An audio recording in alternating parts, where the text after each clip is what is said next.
और जब जब केंद्र से लेकर यहां तक सरकार बनती है तो पेंशन खाते हैं। पेंशन समाप्त करना महोदय यह जघन्य अपराध है। हमको भगवान जी भेजे यहाँ पाखंडियों का पर नकेल कसने के लिए। पाखंडवाद के खिलाफ भगवान राम जी महोदय भगवान राम जी अछूत कुल में पैदा होने वाली, मनुवाद द्वारा बनाए गए अछूत कुल में पैदा होने वाली माता सबरी के जूठे बैर खा सकते हैं, मगर भगवान को मानने वाले लोग माता सबरी बेटा चाहे मांझी साहब हो कि राष्ट्रपति कोविंद साहब हो, उनको ना मंदिर जाने देंगे और ना और कहीं जाने देंगे। महोदय क्या है महोदय? ये पाखंडवाद है चौधरी साहब, ये पाखंडवाद है, समझिए। शिक्षा के बारे में जितनी बात की जाए बहुत ही कम होगा। शिक्षा एक व्यक्ति के जीवन, परिवार, समाज और राष्ट्र के अंधकार को दूर करने का सबसे सशक्त माध्यम है महोदय। ऐसे में अगर शिक्षा किसी भी कारण से कमजोर पड़ती हो तो ये घोर चिंता का विषय है महोदय। मैं अध्यक्ष महोदय आपके माध्यम से सरकार के संज्ञान में लाना चाहता हूं और इस बात को, चूंकि जो चिंताजनक स्थिति पैदा हुई है, इस बात के लिए पक्ष और विपक्ष सब लोग को एकमत होना चाहिए कि आखिर ये जो नशा बेशुमार फैले हैं, 1.5 साल की बच्ची के साथ कल हमारे यहां बलात्कार हुआ और उसके प्राइवेट पार्ट में रॉड छोड़ दिया, 2 साल की बच्ची, 4 साल की बच्ची, 6 साल की बच्ची, ये क्या हो रहा महोदय? और सरकार को विशेष रूप से इस मामले में पहल करनी चाहिए। इसमें सारे, मैं उम्मीद करता हूं कि सारे विपक्ष का आपको सहयोग मिलेगा कि आखिर ऐसा हो क्यों रहा है, ये बातें आ कहां से रही है। अगर हम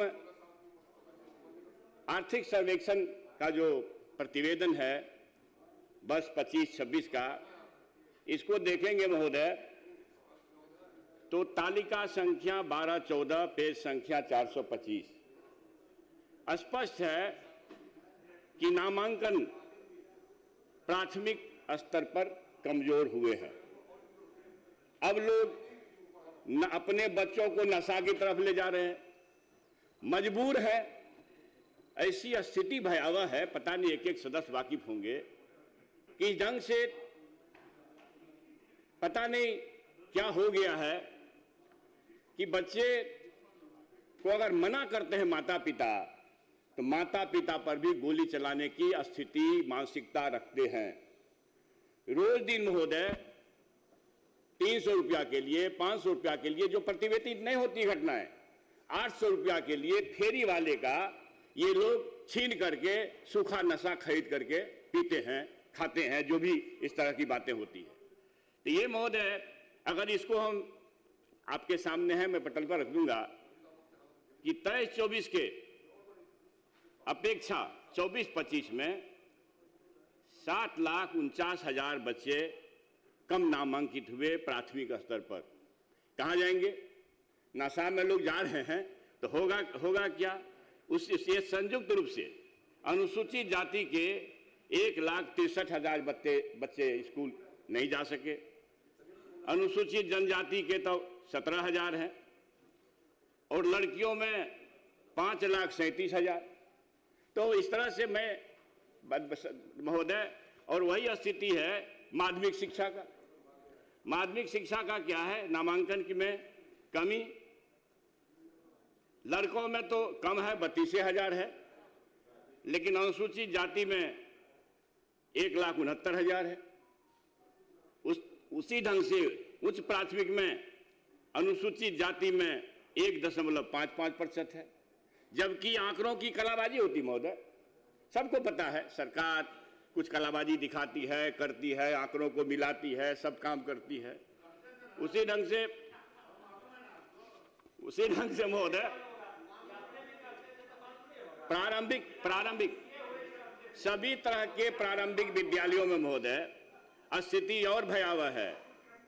लड़कों में संयुक्त रूप से 7,81,000 बच्चे नामांकन कम लिए 23-24 की अपेक्षा। अनुसूचित जाति के 3,32,000, अनुसूचित जनजाति के 18,000, लड़कियों में संयुक्त रूप से 4,55,000। इस तरह से महोदय ये नामांकन में कमी दर्ज की गई है महोदय।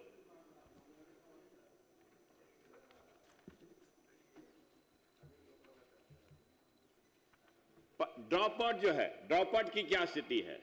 पेज संख्या 426, तालिका 12-15, 23-24 में जो 1,26% ड्रॉप आउट रेट था, वो 24-25 में 6.8 हो गया।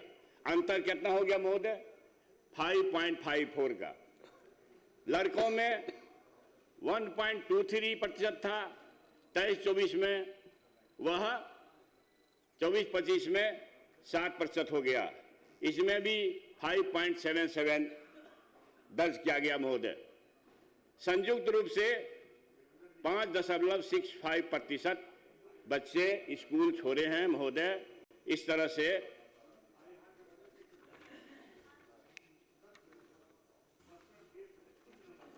शिक्षा पर हमारी सरकार खर्च कितना करती है?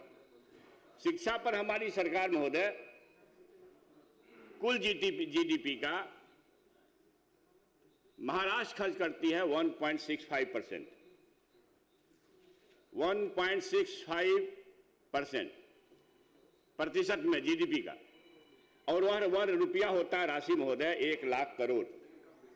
जनसंख्या कितनी महोदय? लगभग 11 करोड़। केरल खर्च करती है अपने जीडीपी का 1.5%, और वह लाख में होता है 55,261 करोड़। उसके बाद बिहार कितना खर्च करती है महोदय? 1.56, यह होता है 68,216 करोड़। इसका मतलब स्पष्ट है महोदय, जब जनसंख्या हमारा महाराष्ट्र के आसपास का है तो हम महाराष्ट्र से कम क्यों खर्च करते हैं। इसी प्रकार से महोदय जब देश की स्थिति को समझेंगे तो हमारा देश कितना खर्च करती है, समुन्नत देश कितना खर्च करती है महोदय, तो इसमें देखेंगे स्पष्ट है। अमेरिका की आबादी है 33.5 करोड़ और वो खर्च करती है 118 लाख करोड़ शिक्षा पर। ये कुल जीडीपी का 5.5% से लेकर 5.8% तक है महोदय। रूस खर्च करती है 4.16%, 8.1 लाख करोड़ शिक्षा पर। चीन खर्च करती है 4%, 60.5 लाख करोड़। आबादी भारत की और चीन की बराबर ने, भारत की लगभग 1 करोड़ ज्यादा ही हो गया। और ये जो है भारत खर्च करती है 2.7% महोदय, और शिक्षा पर 13.3 लाख करोड़, जबकि जनसंख्या हमारी चीन के से ज्यादा है 1 करोड़ महोदय। तो ये स्थिति, भयावह स्थिति दर्शाती है कि हमारे बच्चे, जब शिक्षा पर हमारा ध्यान कम होगा तो महोदय स्थिति भयावह होगी महोदय। इस बात को समझते हुए, शिक्षा के महत्व पर प्रकाश डालते हुए, इस देश के महान चिंतक नेल्सन मंडेला साहब ने कहा है, शिक्षा दुनिया को बदलने का सबसे शक्तिशाली हथियार है महोदय। शिक्षा उन्होंने कहा है, शिक्षा के माध्यम से ही एक किसान की बेटी डॉक्टर, एक खदान मजदूर का बेटा खदान का प्रमुख, और खेतिहर मजदूर का बेटा महान राष्ट्र का राष्ट्रपति बन सकता है महोदय। ये नेल्सन मंडेला साहब नाम छुपा हुआ नहीं है, जिन्होंने अपनी जीवन जेल में ही बिता दी, उनका यह फीलिंग है महोदय, और उनका यह अनुभव है। हम देख रहे थे महोदय, ऑक्सफोर्ड प्रेस द्वारा प्रकाशित रिसर्च बुक, और उसके पेज संख्या 304 में लिखा है महोदय, हमारे महागठबंधन से पहले के जो नीति थी शिक्षा की, नियोजन नीति के दंश से तेजस्वी प्रसाद यादव ने, ठीक है माननीय मुख्यमंत्री जी थे तब भाई 17 साल से तो आपके निकसाथ थे ही, क्यों नहीं निकाल रहे थे? तो इसमें लिखा है महोदय, बिहार की भयावह स्थिति, ये राजकर्मी के दर्जा से पहले की बात मैं कह रहा हूं, the salaries of the para teachers are inadequate for survival and the field realities suggest that the fundamental rights of these teachers are denied by the government itself in terms of non-payment of equal wages for equal work. महोदय, एक शिक्षक वर्ग बताइए जिसका हमारे सनातन संस्कृति में भगवान का दर्जा जिस शिक्षक को प्राप्त है, वो शिक्षक को संघर्ष करना पड़े सैलरी के लिए। एक जगह 30,000 मिलता था, एक जगह 32,000 मिलता था, तो सब करवा दिए हैं, हम ही लोग आए ना करवाए महोदय। बाबू महोदय मंत्री आप भी थे महोदय, महोदय फिर महोदय आप देखिए महोदय डिस्टर्ब कर रहा, बैठ जाए महोदय, विनय बाबू बैठ जाइए महोदय, महोदय देखिए मेरा समय बर्बाद कर रहे हैं महोदय, अब बात आ रही, प्लीज बैठ जाइए, मेरा समय बर्बाद कर रहे हैं, बैठिए बैठिए, अरे बैठिए ना, बिना अनुमति का बैठ जाओ सर, सर हम टाइम बढ़ा दिया सर, बीच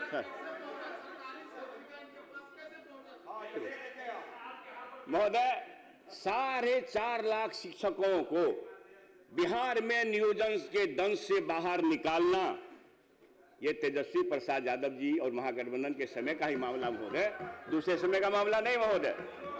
और TR1 और TR2 हमारे सत्ता पक्ष के एक सुरखाब के पंख लगा के आए हैं, इस बगल के अपर हाउस में सदस्य हैं, नाम नहीं लेना चाहता हूं।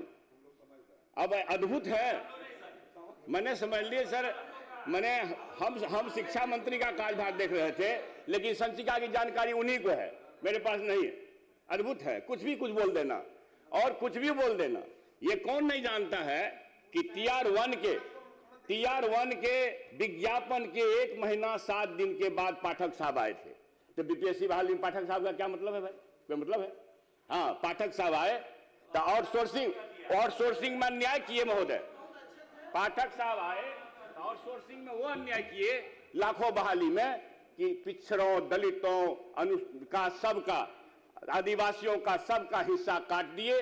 और ये पत्र है महोदय, ये पत्र है राज्य सरकार का, कैबिनेट का डिसीजन है कि आउटसोर्सिंग के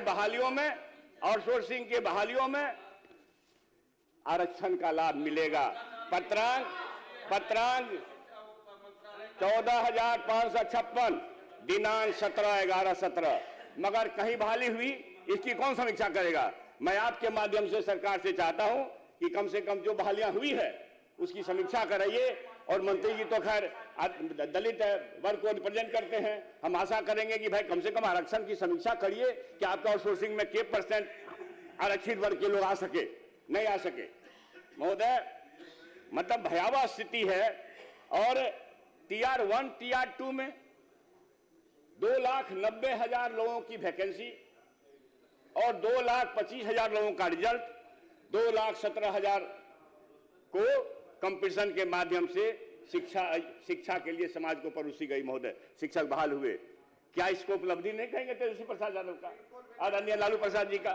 2015 में जो हमारी सरकार बनी थी महोदय, 2015 में सरकार बनी थी तो उस समय भी वही स्थिति थी कि शिक्षक के सर्विस कंडीशन को आगे बढ़ाया गया।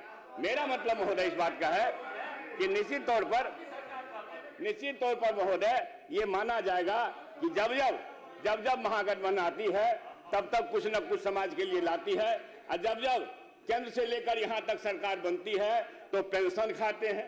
पेंशन समाप्त करना महोदय यह जघन्य अपराध है। समझिए कौन बेटा बेटी अपने माता पिता का किस कदर ख्याल करता है, और साहब आप क्या करते हैं? ये तो हत्या के जुर्म ये महोदय। बीच में अनावश्यक खड़ा तो हो विनय बाबू, कोई सही बात तो गलत चीज है जाकर के बीच में बोला नहीं गलत।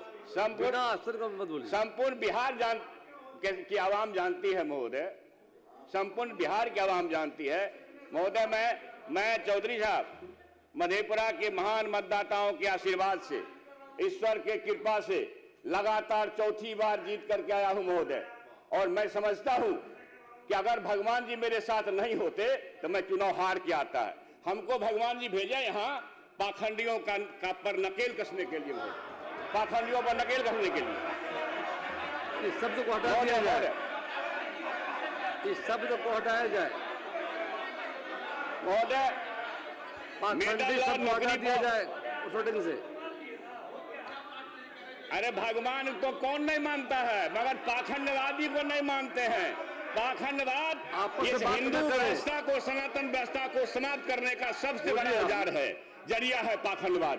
पाखंडवाद के खिलाफ भगवान राम जी, महोदय भगवान राम जी अछूत कुल में पैदा होने वाली, मनुवाद द्वारा बनाए गए अछूत कुल में पैदा होने वाली माता सबरी के जूठे बैर खा सकते हैं, मगर भगवान को मानने वाले लोग माता सबरी बेटा चाहे मांझी साहब हो कि राष्ट्रपति कोविंद साहब हो, उनको ना मंदिर जाने देंगे और ना और कहीं जाने देंगे महोदय। क्या है महोदय? ये पाखंडवाद है चौधरी साहब, ये पाखंडवाद है, समझिए, इसे पाखंडवाद कहते हैं। ऐसा नहीं है महोदय। अच्छा, मंदिर जाने पर संपूर्ण बिहार के लोग जानते हैं महोदय कि मेडल लॉ नौकरी पाओ था क्या? 17 साल के एनडीए शासन में मेडल लॉ नौकरी पाओ था क्या? क्या तेजस्वी प्रसाद यादव का साधुवाद इस सदन को नहीं व्यक्त करना चाहिए महोदय? एक ठोस उद्योग नीति, ठोस पर्यटन नीति, सरकारी खर्च पर गरीब मेधावी बच्चों को, 100 बच्चों को बाहर भेजने की नीति, वो महोदय इसी 22 से 24 जनवरी तक के काल में हुआ है महोदय। मैं आप सभी से महोदय, जाति गणना हुआ, 65% आरक्षण की बढ़ोतरी हुई, कहां फंसा हुआ है महोदय? न्यायालय के चक्कर में कमजोर पैरवी करके हमको फंसाते हैं और हमको हिंदू बनाते हैं। भैया आप अभी तो आरक्षण दे दो, हिंदू बनाना चाहते हो तो। आदिवासी, दलित, पिछड़ा हिंदू नहीं है क्या महोदय? अद्भुत है। हमारे काबिल साथी लोग सत्य को दबाने की कोशिश करेंगे। ईडब्ल्यूएस आरक्षण 1 हफ्ता में सब कुछ हो गया महोदय, मगर यूजीसी बिल आया, सुप्रीम कोर्ट के आदेश से आया, सर्वे करा कर आया, 118% महोदय, 118% ज्यादती होती है, 100 नहीं 118%। और यूजीसी बिल के खिलाफ कंस्पिरेसी हो गई।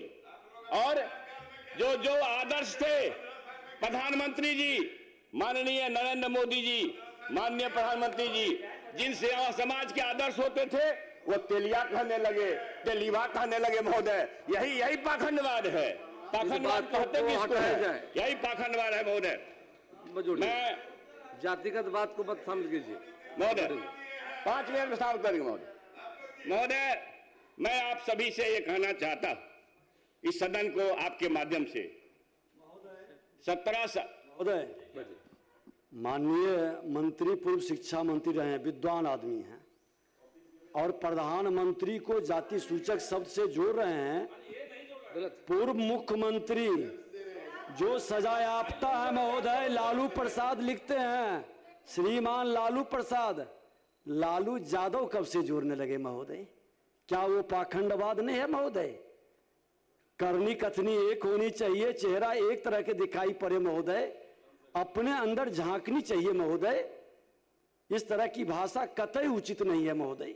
का पट नहीं बनेगा महोदय। हम सम्मान करते हैं, विजय बाबू अच्छे आदमी हैं, विभाग और सरकार में ठीक ठाक मतलब स्थिति रखते हैं, मगर अन्याय जुलूम काहे बोलते हैं महोदय? हम बोले हैं माननीय देश के यशस्वी प्रधानमंत्री जी के बारे में सड़क पर कौन बोलते हैं? ये देश नहीं जानता है क्या? ये कौन नहीं जानता है सर? हम तो भाई उनको मानने वाले हैं महोदय। अब आप देखिए, कौन नहीं जानता है आपका समय समाप्त हो कि बिहार महोदय अब बैठ के हमारा समय नहीं बर्बाद कर दिए। बस महोदय 3 मिनट बस। कौन नहीं जानता है महोदय कि निःशक्तों के लिए 400 से 1500 पेंशन हो? तेजस्वी प्रसाद यादव जी ने आंख खोला है, सरकार उस पर काम की है। क्या आप धन्यवाद नहीं करेंगे महोदय? उसके बाद बिजली बिल माफी, इसी सदन में माननीय मुख्यमंत्री जी और हमारे भीष्म पितामह कोसी क्षेत्र के विजेंद्र बाबू कहे ना बिजली बिल माफी नहीं हो सकती है, मगर आप बिजली बिल माफ करने के लिए मजबूर हुए कि नहीं महोदय? आप समझिए, क्या तेजस्वी यादव का साधुवाद नहीं करेंगे? करोड़ों रोजगार और एनडीए महोदय 2-2 करोड़ प्रति साल नौकरी, 2022 तक किसानों की आय दुगुनी, हम लोग कब देखेंगे महोदय? बस 1 मिनट महोदय, मेरा ये कहना है कि बीफ एक्सपोर्ट बढ़ा करके भाजपा के लोग अपने आप को ब्राजील के लेवल में हैं। आप असली गौ के रक्षक और हिंदू बनते हैं। बीफ एक्सपोर्ट कैसे बढ़ गया? कैसे स्लॉटर हाउस को रिमोट किया गया महोदय? इसी ढंग से हम आपके सामने महोदय उस शिक्षा की अस्थिति और भयावह है। 1 मिनट महोदय, माननीय मंत्री जी को, माननीय मंत्री जी, हम सब अफसर बढ़ देंगे महोदय, खाली कह देते हैं सिमुलतला विद्यालय की स्थिति भयावह है।